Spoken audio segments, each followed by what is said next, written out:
Ser podcast.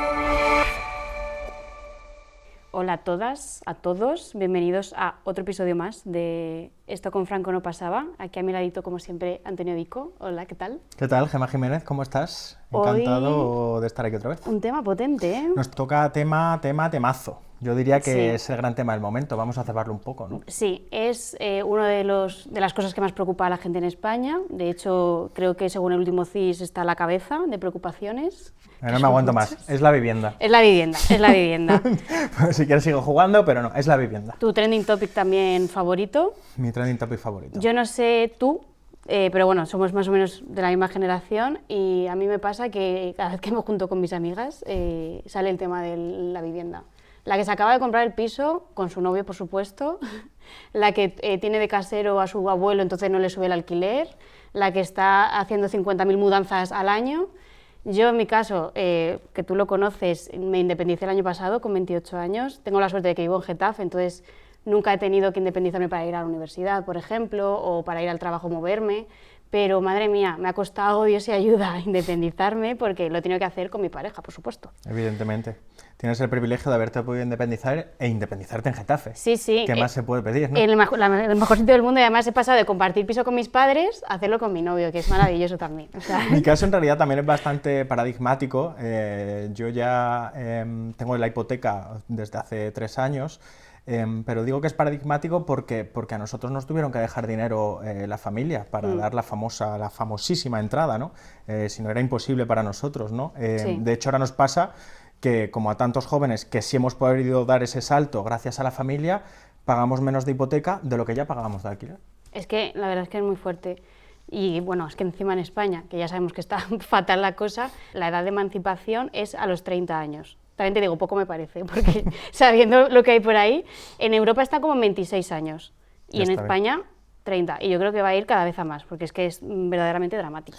Además, este tema, el de la vivienda, tiene un componente que yo creo que lo hace especialmente interesante para este video podcast, que por cierto todavía no hemos dicho hoy el nombre.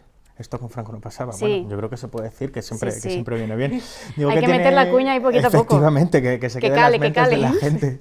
Tiene un punto de hacerlo muy interesante, porque el de la vivienda es uno de los grandes mitos del franquismo, de los que todavía defienden aquel gran régimen. Esas 4 millones efectivamente, de vivienda es como pública los que hizo pantanos, Franco. es como los pantanos, es como la seguridad social. Sí. Es uno de los mitos, ¿no? Los 4 millones de viviendas que Sí. tú bien decías. ¿Qué viviendas, ¿Qué viviendas? Pero es que además hay que pensar que realmente durante el régimen, en los primeros años, por razones obvias, en la posguerra, no había ninguna política de vivienda. El país estaba destrozado y encima estábamos en los años de la autarquía.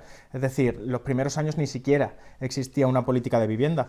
Luego hay que pensar que a partir de los años 50 sí que se empiezan a construir viviendas por diferentes motivos y efectivamente millones de viviendas. Pero lo cierto es que ni eran todas de alquiler ni eran necesariamente para las rentas más bajas. Claro, eran sobre todo para la gente afín al régimen, que es la que se beneficiaba.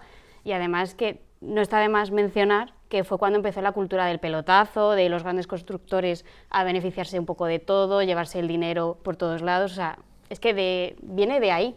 La cultura del pelotazo, y ponte tú en esos años a denunciar la corrupción. Evidentemente, sorpresa. Sí. No se No podía. había, claro, no se podía decir. No se podía denunciar la corrupción, ni siquiera había medios de Por lo que sea, comunicación los libres. portales estos de claridad, ¿cómo se dice? Portales de Transparencia. pues no existían. El caso es que al final el régimen no tuvo más remedio que efectivamente hacer viviendas, porque también llegó el éxodo rural, la gente se iba del campo a la ciudad, y es justo en esos años 60 cuando el ministro entonces de Vivienda dijo la famosa frase. La de mejor un país de propietarios que de proletarios. Efectivamente. O sea, Franco lo que no quería era comunistas, lo dejó clarísimo, de hecho.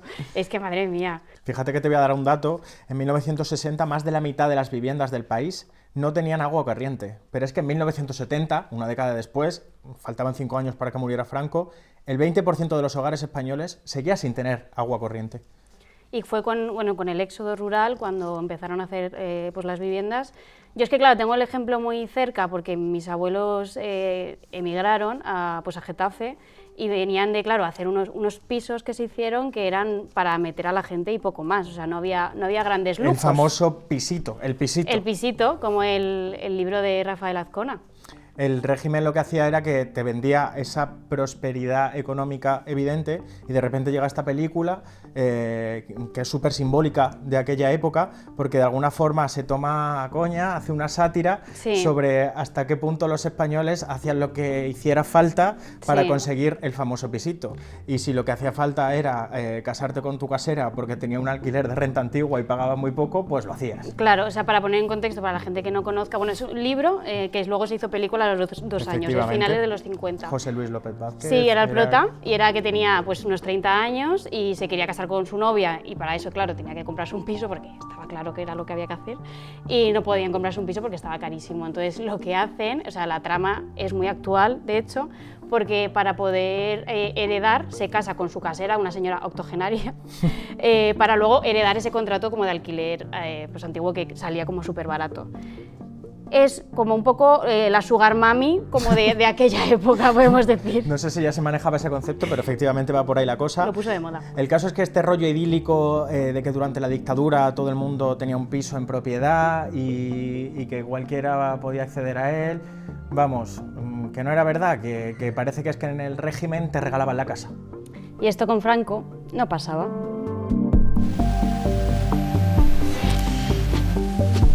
Bueno, pues ya están por aquí nuestros primeros invitados, primeros y únicos invitados de hoy, ¿no? No hay más, que sepamos. El primero de ellos es arquitecto, es novelista de éxito, es emprendedor social, es, por si todo esto fuera poco, seguramente uno de los humoristas gráficos más importantes de la prensa española que ha habido y que va a haber nunca, si me preguntan a mí. Quizá también puedo considerarlo entre mis compañeros y amigos, así que le agradezco especialmente que esté aquí a José María Pérez Peridis.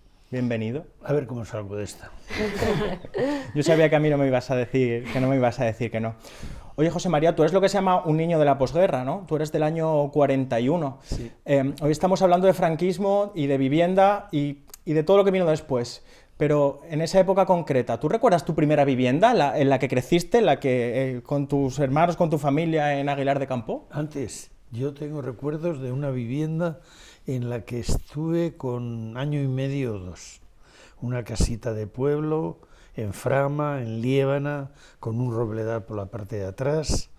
Y me acuerdo de la cocina en la que se quemó mi hermano, porque la cocina era de leña y se cocinaba al borde del suelo.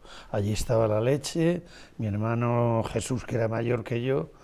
Los niños, pues hacía frío, nos revolvíamos, íbamos cerca de la lumbre y a mirar la lumbre. Se cayó, se quemó con la leche y decía, no me pongáis tapu, no me pongáis tapu. Y recuerdo que la casa tenía, pues en cada habitación, una estampa muy grande. Sagrado Corazón de Jesús, el Sagrado Corazón de María, la Sagrada Familia y una del Ángel de la Guarda, que estaba así con 2 niños al borde de un barranco. ¿Sí que te acuerdas bien? No, es que los tengo en mi casa. Me acuerdo de la casa perfectamente, del zaguán de la entrada, que tenía un banco, de que abajo vivía una señora que se llamaba Juanuca, que hacía morcillas. Ahí nació el arquitecto, ahí hay mucha memoria. No, ahí nació la memoria. Ahí nació la memoria. Y nuestra segunda invitada pues es periodista, llevas un montón de años cubriendo información económica, también la vivienda en España, y justo acabas de sacar tu primer ensayo que se llama La vida cañón, la historia de España a través de los boomers, que la verdad es que ha generado un poquito de revuelo, digamos, y eso viene bien para la promoción del libro.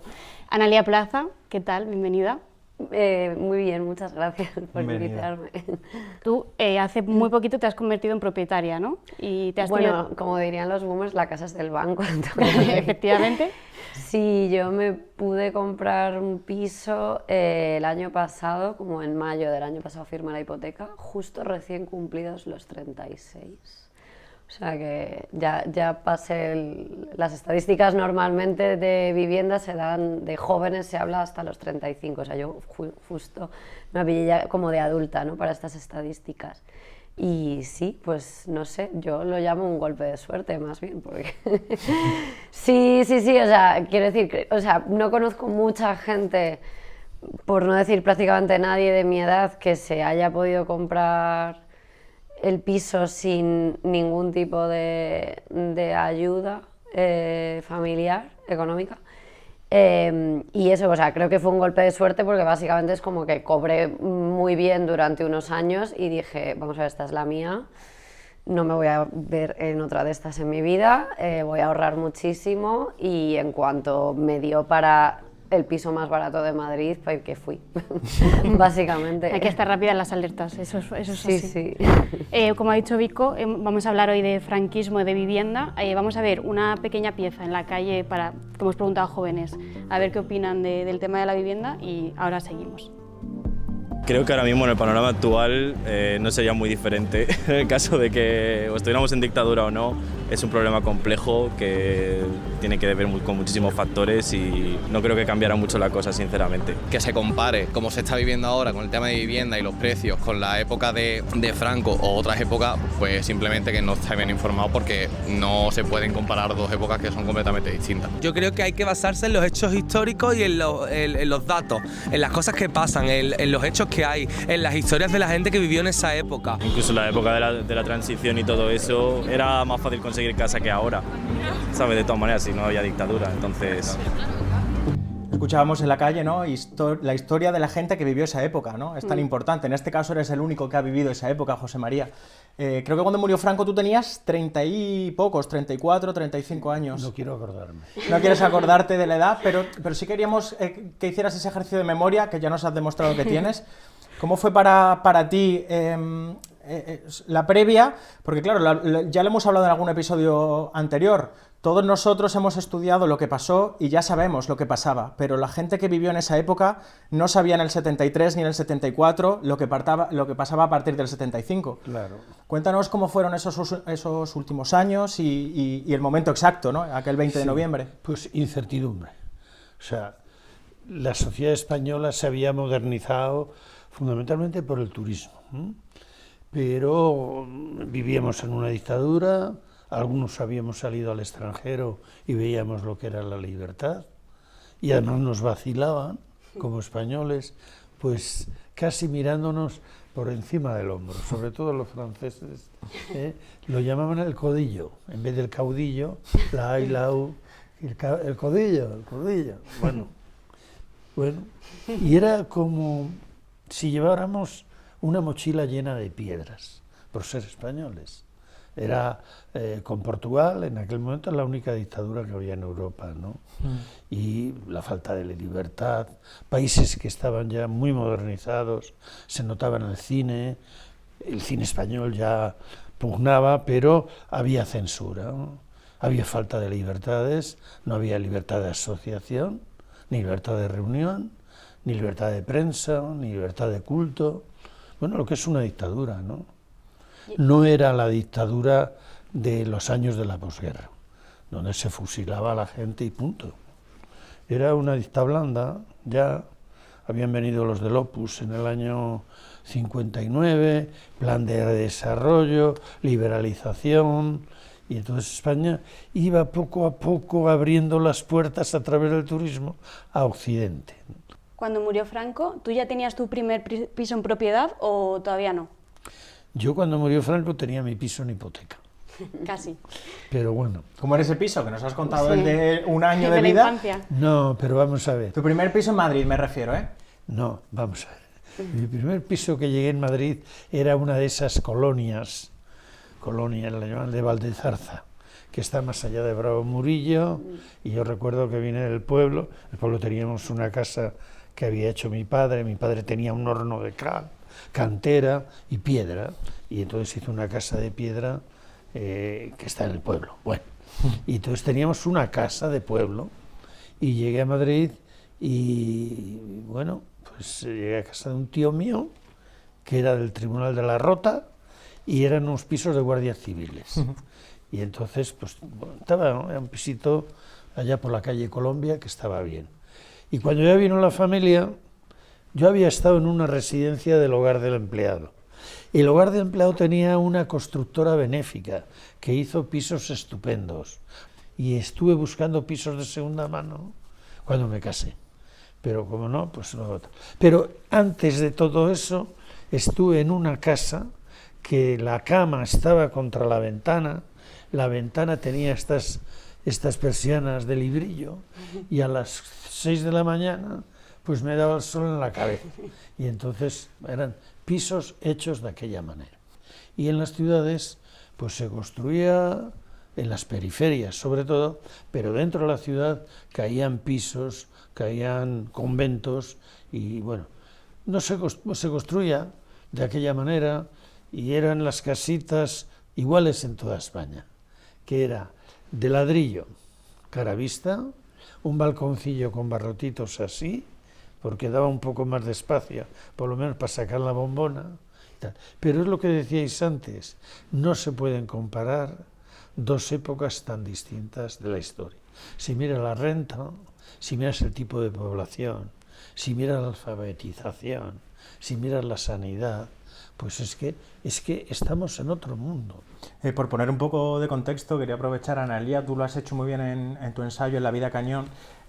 Claro, viene de aquella época el estatus de comprarse un piso, ¿no? El régimen de tenía, antes, incluso de antes, pero el sí. régimen tuvo muy claro que para conseguir la paz social era imprescindible, de alguna forma, el pisito, ¿no? Que cada uno tenga su pisito, el de la película. Sí, lo que pasa es que, o sea, yo que efectivamente he escrito mucho sobre vivienda, te das cuenta de que esa mentalidad es incluso anterior. A principios de siglo, o sea, en los años 10 y 20, hay una serie de leyes en España que se llaman las leyes de casas baratas, que luego utilizó el franquismo también. Baratas. Y eran un poco para proporcionar vivienda a los obreros. Y ahí ya es que incluso los socialistas abogaban por vivienda en propiedad. O sea, en otros países de Europa, o sea, estas leyes se inspiraban en cosas que se estaban haciendo en Europa, y en otros países de Europa se hacía vivienda pública en alquiler, pero aquí ya se aspiraba a la propiedad. Entonces, o sea, a mí la profesora, una doctora, ¿no?, que había hecho una tesis sobre estas leyes, me dijo, esto es más viejo que el hilo negro en España, y es un poco esa mentalidad. O sea, no sé si es tanto para conseguir la paz social como para tener atado al obrero, porque si tú le tienes en su vivienda en propiedad y con una hipoteca y con su familia, ya le tienes, ¿no?, ya no se te puede revelar mucho, porque de hecho, tiene eso que... que hablabas del modelo familista, creo que leía en tu ensayo, ¿no?, de alguna forma. No exactamente. O sea, lo del modelo del estado del bienestar familiarista es otra cosa. O sea, esto es la idea de que si tú tienes a la gente con la hipoteca, no se te va a revelar porque necesita el trabajo para pagar la hipoteca, ¿no? Y luego lo del estado del bienestar familiarista es esto, como que un sociólogo danés se puso a hacer su clasificación de estudios de estados del bienestar, hizo varios y de repente se dio cuenta como que le faltaba el español, que no encajaba, ¿no? El español y los del sur de Europa, que no le encajaba muy bien en ninguno de los otros, que eran básicamente el nórdico, el anglosajón y el de Centro Europa, ¿no?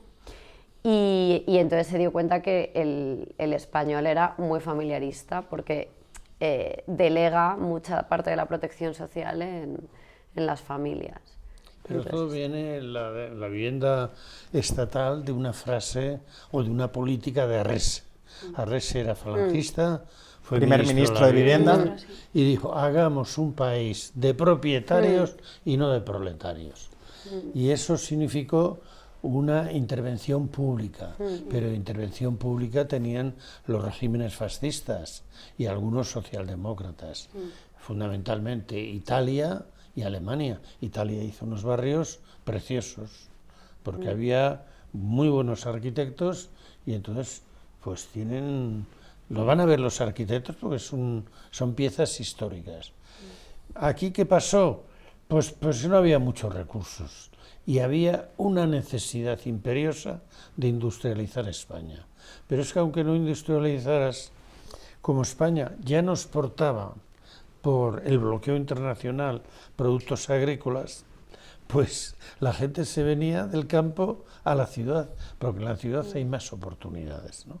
Y entonces luego empezaron las industrias y, bueno, hubo con ornato de desarrollo o un desarrollo mayor a partir del 59, cuando vinieron López Rodó, López Bravo, Ullastres, y ya empezó España a acercarse a Europa y a abrir las puertas.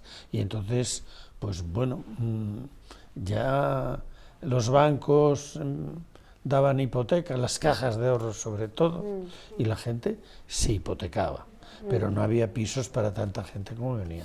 Y entonces hubo algo que a lo mejor mucha gente no sabe, porque ya no hay tanto, salvo alguna cañada real, el chabolismo. La gente venía a la ciudad y levantaba la casa de latas, que eran de latas, y venían toda la familia o un cabeza o unos cuantos, y a levantar la casa y a trabajar en lo que fuera, como fuera y donde fuera, porque en los pueblos ya no se cabía, no había de qué. Claro, y luego está uno de los mitos, de los grandes mitos en torno al franquismo, que es el de la vivienda. Efectivamente, y por cosas que ya hemos ido contando a lo largo del día de hoy, se hicieron muchísimas viviendas, pero claro, ¿qué viviendas se hacían? Pero es que había muchísimas chabolas. Es decir, claro, ¿se podía comprar un piso? Bueno, el que tuviera medios y le avalara a alguien, sí, pero en general la gente se compraba un piso, la gente se hipotecaba hasta las orejas y trabajaba 12 horas diarias para pagar aquello. Y los chavales de la familia se ponían a trabajar de botones con 12 o 14 años para pagar aquello. Es decir, que cuando se habla en general, pues se habla en general. Las sociedades son distintas. El medio en el que te mueves es distinto. ¿Y tú qué piensas cuando escuchas al joven que dice, es que por lo menos con Franco, lo del piso, lo de la vivienda, quiero decir, explica mucho de las crisis actuales ese tipo de pensamiento, ¿no? Pero ¿a ti qué te viene a la cabeza? Que tú sí lo viviste. Pues, mira, Don Quijote le dice a Sancho, Sancho, la libertad es el mayor bien que tienen los hombres, y sin libertad, etcétera, etcétera. O sea, eso es música celestial. Eso es música celestial. Cuando no tienes libertad no tienes nada. El ser humano no es como las gallinas que están en el pesebre y pican y comen. ¿Sabes? No. El ser humano necesita libertad, pero también necesita un Estado que le proteja. Y sobre todo que proteja a los desfavorecidos. Y la humanidad, y eso lo han demostrado los de la Arzuaga y compañía, pues había uno que se rompía un brazo y sobrevivía. Y eso significaba que la tribu cuidaba de él. Entonces la tribu tiene que cuidar.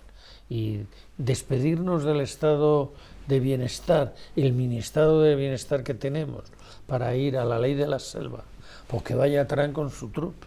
Pero nosotros queremos, y yo para la generación que viene, que tengan protección los mayores, que tengan guardería los niños, que tengamos sanidad pública todos y que haya una vivienda asequible.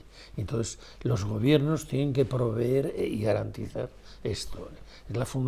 La función fundamental de los políticos es hacer que los ciudadanos vivan con dignidad, con libertad y dentro de los mayores márgenes de felicidad posibles.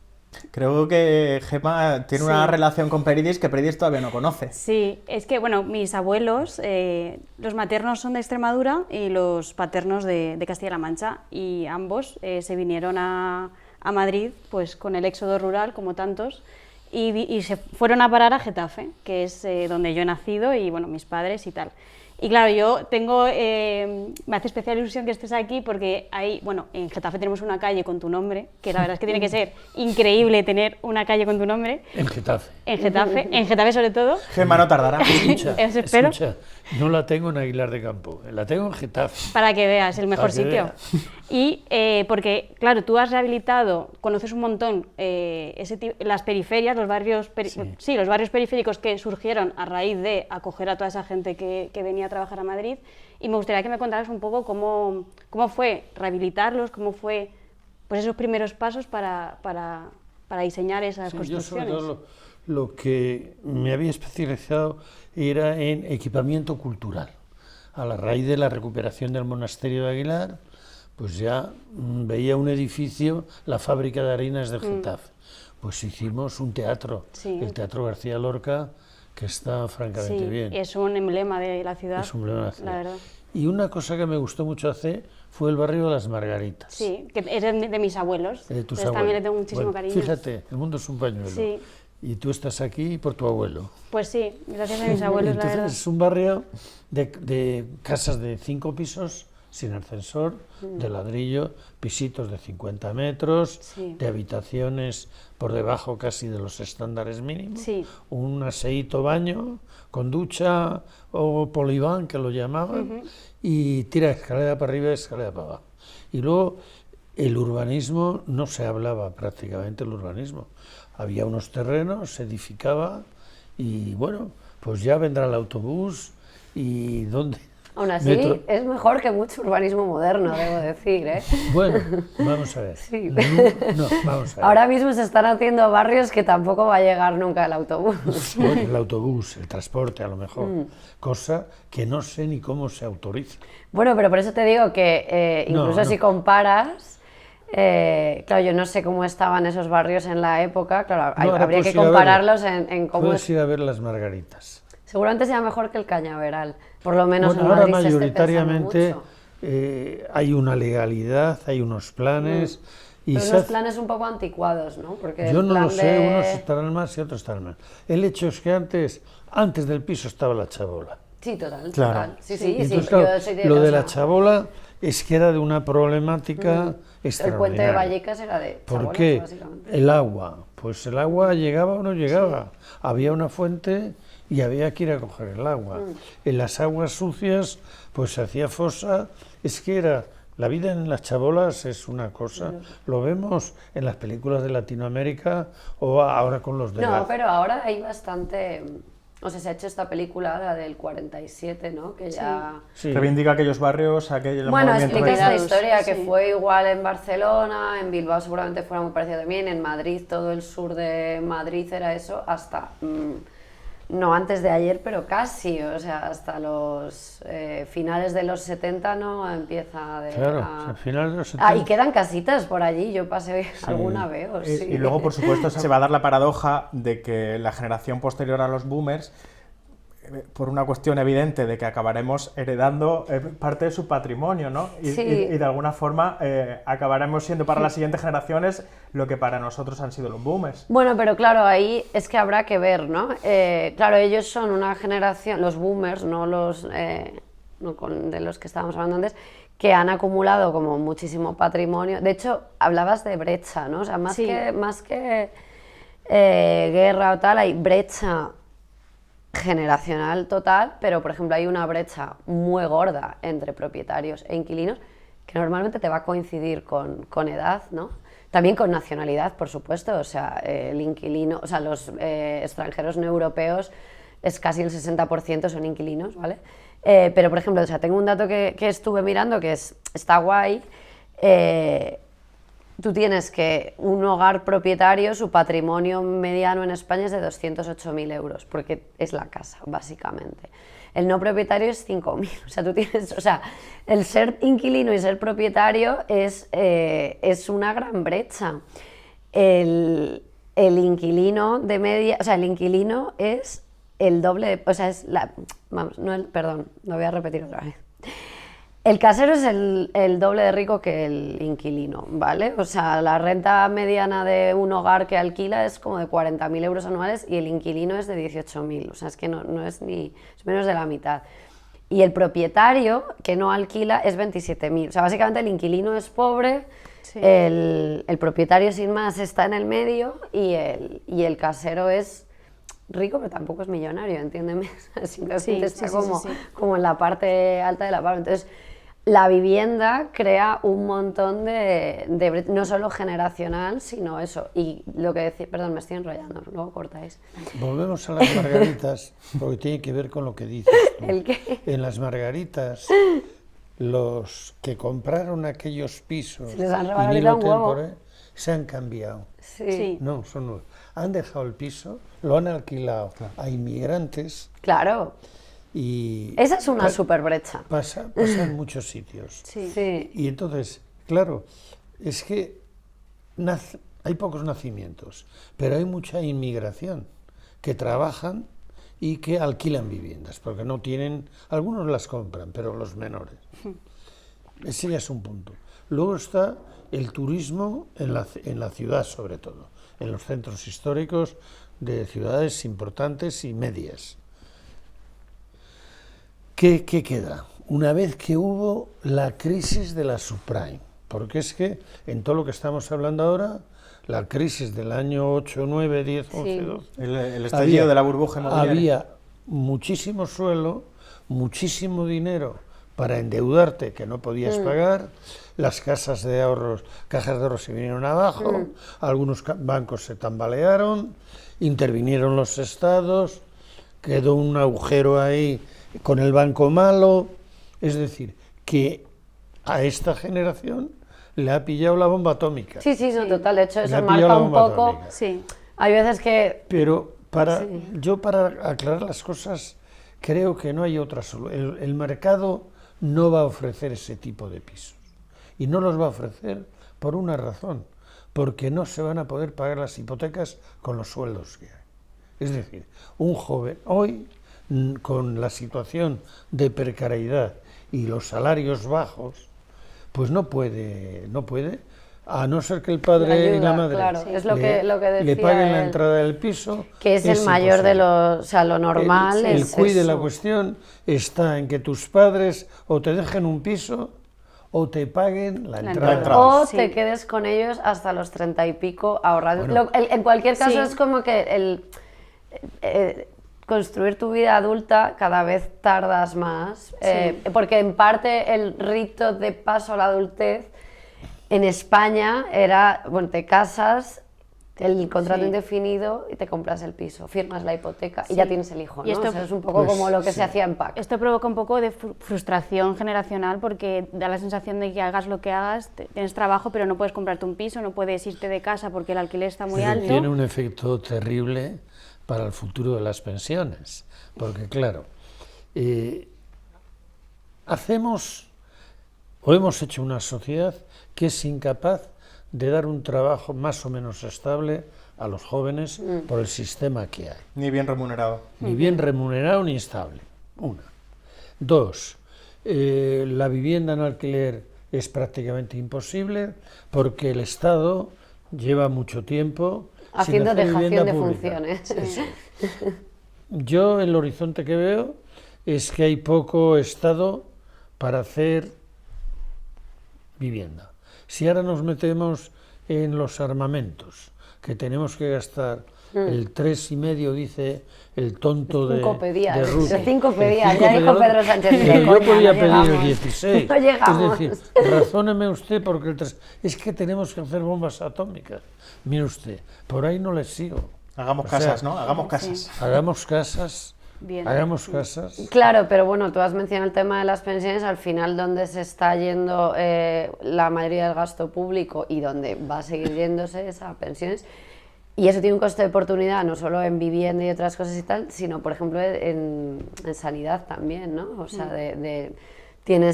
dejas de invertir en cosas que van a necesitar los propios mayores porque está yendo y cada vez va a ir más a pensiones. Para acabar os queríamos pedir una reflexión, es un poco atraco, pero Sí. Vale. claro, por suerte ya no vivimos en tiempo en el que una sola persona tomaba todas las decisiones, pero imaginaros que os dan 2, 3, 4, 5 años para que vosotros decidáis qué podemos hacer con vivienda. Quiero algo muy breve, 4, 5, ¿qué se os ocurre? ¿Qué Vale, podríamos sí. hacer para mejorar la situación actual? ¿Qué haríais vosotros? Que hablen ellas, que son más jóvenes, si no les quito yo el tiempo. Yo, No, vamos. yo haría una cosa.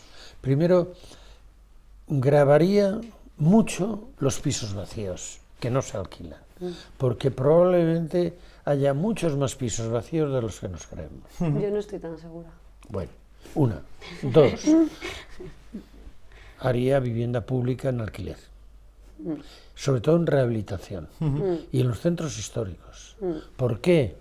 Porque hay que seguir repoblando con jóvenes las ciudades. Las ciudades no pueden ser simplemente geriátricos.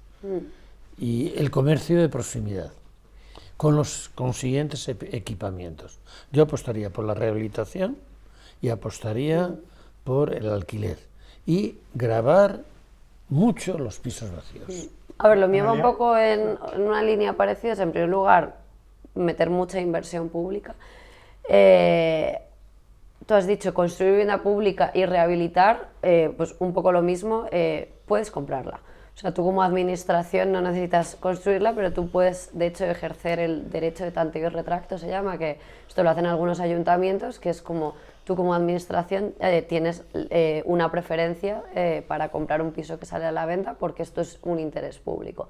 Entonces puedes movilizar vivienda que sale a la venta y es más rápido, ¿no?, que comprarla. Eso es de difícil gestión, ¿eh? Eso en Barcelona lo han hecho. En Barcelona lo han estado haciendo y yo creo que en Baleares algunas otras administraciones lo han hecho. Es una fórmula más, porque aquí no hay una mágica, pero es como una más y además para tener vivienda pública, por ejemplo, en los centros de las ciudades, porque en los centros de las ciudades ya no puedes construir nada nuevo, pero sí que puedes comprarlo, ¿no? Y luego en el tema de la fiscalidad, claro, yo dudo que en Madrid, siendo tan rentable, o en las grandes ciudades, siendo tan rentable alquilar un piso, haya muchos pisos vacíos, pero a nivel fiscalidad yo lo que grabaría mucho es la acumulación de viviendas, es decir... Famosos grandes tenedores. Sí. Bueno, y pequeños, quiero decir, yo tengo un piso y a mí me has cobrado estos impuestos, al que tiene 2, 3, 4, 5, le estás cobrando los mismos, pues fiscalmente penaliza que la vivienda sea una inversión atractiva, ¿no? Entonces, y además ahí recaudas dinero que luego puedes invertir en vivienda, ¿no? ¿Y qué más tenía por aquí? Luego, y el tema de los beneficios fiscales.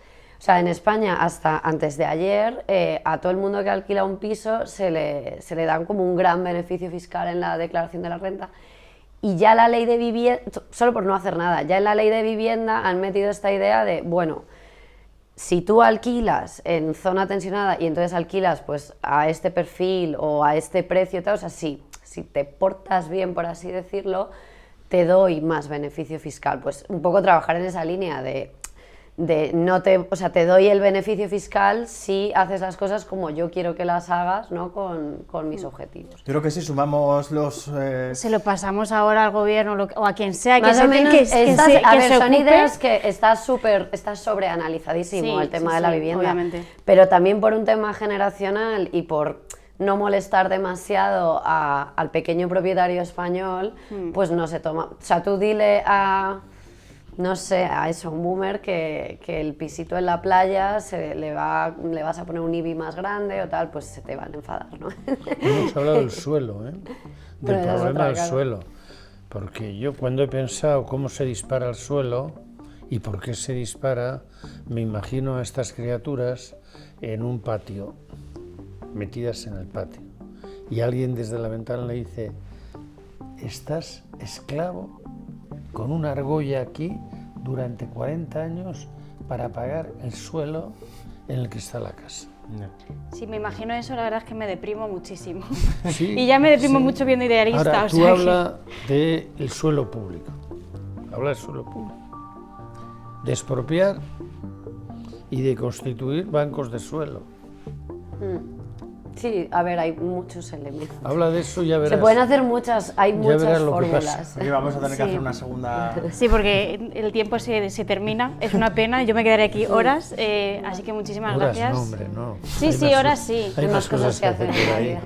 José María Pérez Peridis, muchísimas gracias. Analía Plaza, un placer. Gracias a vosotros. Y Gracias. nosotros, Gemma, nos vamos ya hasta la periferia. Hasta la periferia, donde efectivamente. vivimos, porque los tiempos están como están, y lo del centralismo lo hablamos ya en otro Ya en otro día. momento, sí, sí. Muchas Muchas gracias gracias. a ti también. Hasta luego.